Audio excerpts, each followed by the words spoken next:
Thank you for joining us here at 15 News at 5. My name is Zoe Barajaz. And my name is Kaylee Cutting. I'm Mason Gleva. We have a lot of updates on current news that has happened around the Valparaiso area, so let's get started.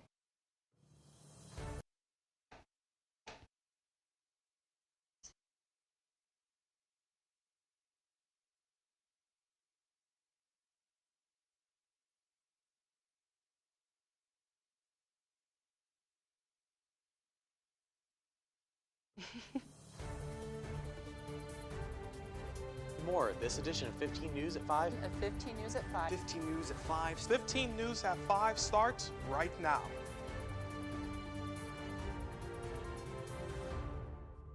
On Sunday, September 28th, Valpo Dance Marathon hosted its fall event, Rounding Up Hope. Attendees decorated cowboy hats, ate pretzels and cookies, learned and participated in line dances, and got to learn more about what Dance Marathon is all about. Starting in 2012, Dance Marathon is an annual event that raises money for patients and families of the Children's Miracle Network hospitals, specifically the Ann and Robert H. Lurie's Children's Hospital in Chicago. Participants do a variety of activities, including mini games and, of course, dancing. Last year, $25,942.13 was raised for the cause. Dance Marathon will take place here on campus on April 11th. Registration is now open for this year's event. To participate in the main event, dancers have to raise $72 for the 72 children who enter Children's Miracle Network hospitals every minute. For more information, visit Dance Marathon's Instagram page at ValpoDM or visit their website, valpodmwembley.com. On Saturday, October 4th, Phi Sigma Kappa held its annual Fall Ball Tournament. This event was held at Intramurals Field on Union and Greenwich Street from 1 to 4 p.m. They tabled in the Union from 10 a.m. to 2 p.m. from September 29th to October 3rd. All proceeds they raised went to Special Olympics, a global sports movement for athletes with intellectual disabilities worldwide. To participate in the Olympics-type sports, in Phi Sigma Kappa's bio on its Instagram, they had a link to a website where anyone could donate and sign up. So far, they have raised at least $80 for this event. For each team to sign up, they had to pay $20 with a minimum of 9 people per team in total. 4 teams played, and they were Phi Sigma Kappa / Sigma Pi, Phi Epsilon, Sigma Chi, and Gamma Phi Beta. Phi Sigma Kappa / Sigma Pi went against Gamma Phi Beta, with the scores being 13 to 14 respectively. Sigma Phi Epsilon went against Sigma Chi, with the scores of 5 to 2 in the final round. Sigma Phi Epsilon and Gamma Phi Beta went against each other, with the scores being 14 to 4. Congratulations to Sigma Phi Epsilon for winning. Now, let's see what Mason's up to. Hey guys, it's been really boring in the weather department lately, but I actually have something to talk about. It was another very warm day. Our average high temperature is only 70 degrees.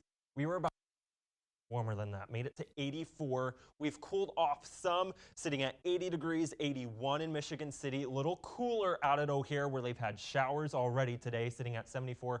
Waukegan's in the mid-60s. That air up there is going to slowly make its way closer to us as the evening goes on. I mentioned those showers. We have nothing here in Valpo, but across northern Illinois, we have showers. Wouldn't be shocked if there's a rumble of thunder or two in here. And then all eyes are on Milwaukee tonight, where Game 2 of the NLDS, Cubs and the Brewers, is set to pitch off here in about 2 hours from now. The roof will be open. Cubs looking to tie the series before heading back to Wrigley later this week. Temperature is holding steady around 60. Showers get in closer to midnight, especially 10, 11 o'clock. So if you're going to the game, especially after the game, you're going to be dodging a few spotty showers. Guys, back to you. Thanks, Mason. We will be right back after this break.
For the 4th year, the Office of Multicultural Programs, OMP, is looking for photos of your lost loved ones to be put in an All Saints Day and Dia de los Muertos, or Day of the Dead celebration. This year's theme is guidance, rooting in the belief that spirits or ancestors serve as spiritual guides. The deadline for photo submissions is October 15th. There will be 7 displays, or ofrendas, where photographs will be displayed in the Gloria Christi Chapel, the Christopher Center, the Hari Union Grand Lounge, Weisman Hall, Muller Hall, Urschel Hall, and the Brave Space in Loke Hall from October 29th through November 5th. The chorale, oh my god. The Choral Kaleidoscope concert at Valparaiso University on October 3rd, 2025 was an important showcase of the university's choral program, bringing together multiple choirs including the chorale, contrai, university singers, chamber choir, and the Bach choir. Every year, the Chapel of Resurrection hosts a fall concert for these choirs. They sing in a variety of languages, including English, Spanish, Gaelic, and Latin. This event is open to the public and also recorded and can be found on YouTube through the university's website. Let's watch a little part of this performance.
There's a lot happening around Valpo's campus and a lot more to come. Thanks for listening. After a short break, we will hear once again from our very own Mason Gleva.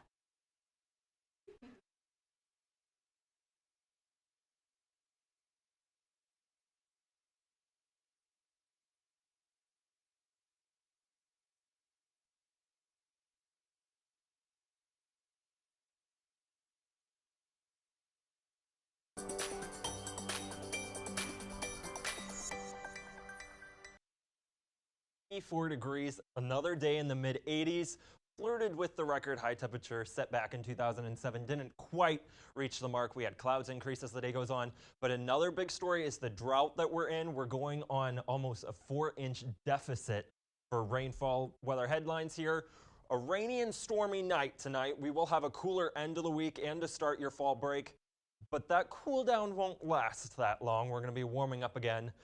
Currently 80 degrees in Valpo, 77 in Michigan City, little cooler off to the north and west in Chicago, 74 degrees, 69 in Rockford. Here's the current radar. We've had showers sort of popping up and moving over the same areas over by Chicago right now. Those showers should hold off until 10, 11, if not after midnight tonight. Timing those out here. Here's 8 o'clock. This is trying to suggest a few showers to get going, and then the bulk of it holding off until, like I was saying, until after midnight tonight, rolling through. And then that just kind of is the story to start our Tuesday. The rain will end as the day goes on. By dinner time, we'll probably even see some peaks of sun just in time. And then not a cloud in the sky. Our Wednesday, I mentioned that drought. We're in the abnormally dry area. That's the very beginning portion of drought, but areas down by Fort Wayne already in extreme drought. Their rainfall deficit is going on 5, 6, 7 inches here. So the rain that we're going to get is going to be very beneficial. This is overdone. I will preface that. This is suggesting amounts 1 to 2 inches. I think 1 inch at best with this kind of deal. Taking a look beyond fall break here, we're favored for above average temperatures this weekend and then the following weekend. So this is going in to homecoming week. and we still might not have a sign of fall. I'm not saying we're going to be in the mid to upper 80s like we have been, but we're going to be warmer than we should be for this time of year. 7-day forecast. This is a little more fall-like, at least for now. Might start a couple mornings in the upper 30s. This is going to be a freeze for areas along and east of US 31. Lots of sunshine, not a lot of rain, which is not good news. We'll take all that we can get here tonight. Zoe? Thanks, Mason. You know, I can't wait for these cooler temperatures. It's been way too hot for way too long. Yeah, so this past weekend, I was at the Notre Dame-Boise State game on Saturday. It was the warmest Notre Dame home game in October on record. So the calendar may say October, but it's been feeling more like late August. We'll take 63, 64, 67, and then hovering around 70 degrees. I know, but it's time for soup season. I want my soups, so. Enjoy it Wednesday and Thursday. Beyond that, maybe not so much, but you do you. Great. Thanks, Mason. You're welcome. We will be right back after this break.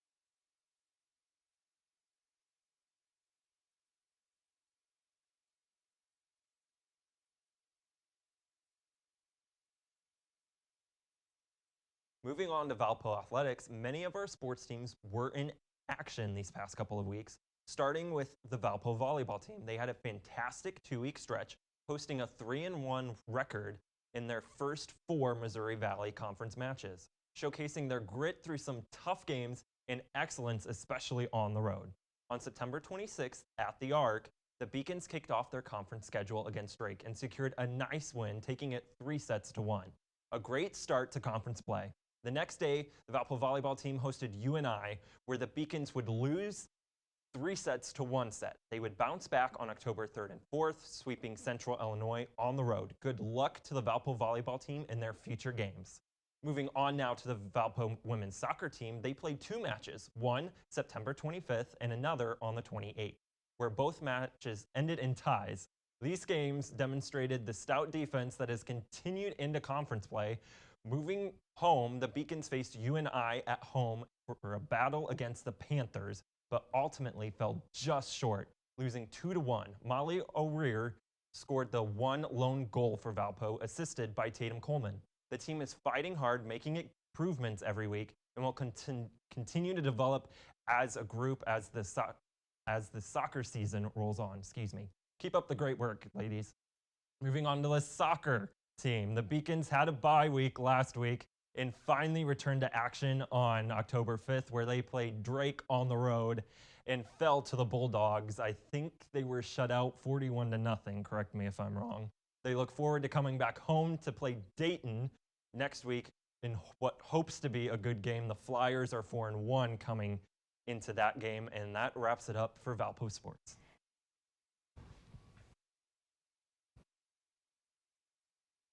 Yeah. That's a really great glamour shot, the guys. Valpo really sports teams enjoying it. The sports, there we go. Sports is sporting. The football team. You meant football, right? When you said 47-0. Yes. Okay, because I was like, soccer. Yeah, it was 47 not soccer. That goals? was the football team.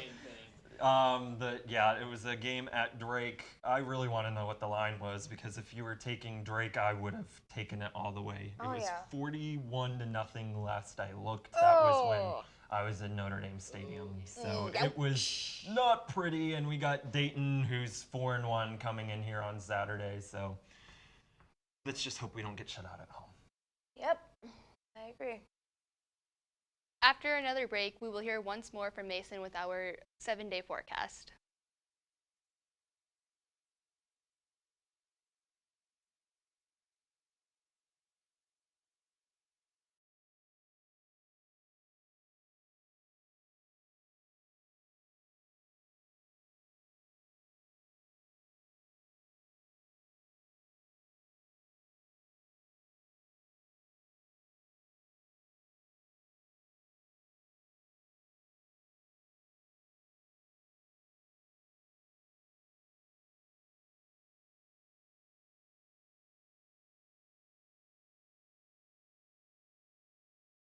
Here's a current look at the radar. Those storms continuing to develop. They haven't crossed the state line into Indiana. I think that's going to hold off until probably closer to midnight tonight. Should be dry at least for the first few innings in Milwaukee for the Cubs game. 7-day forecast here.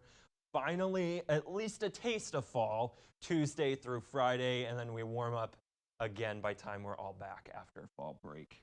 Doing a little bit of sports, a little bit of weather. Doing it all tonight. Doing it all. You're the everyman. But you're going to get your soup weather. Yes, my the next soup few days season. while I we're can't here wait. before we all leave. I'm gonna make my my cream of chicken and tortellini Italian soup. It's divine. Cream of chicken, bold choice, but you do you. Yeah. What's your favorite soup, Mason? Right now, definitely chicken tortilla soup. Ooh, that sounds good. Kaylee. That's a good one. I am plain, so I really like chicken noodle soup. That's a classic. That's a classic. A classic. It works. Yeah. Thank you, Mason. Here at VUTV, we thrive to inform and update the Valparaiso community. If you have any questions or concerns, please reach out to us through Facebook, Instagram, or email. From all of us here at VUTV, thank you for joining us this evening, and we will see you in 2 weeks.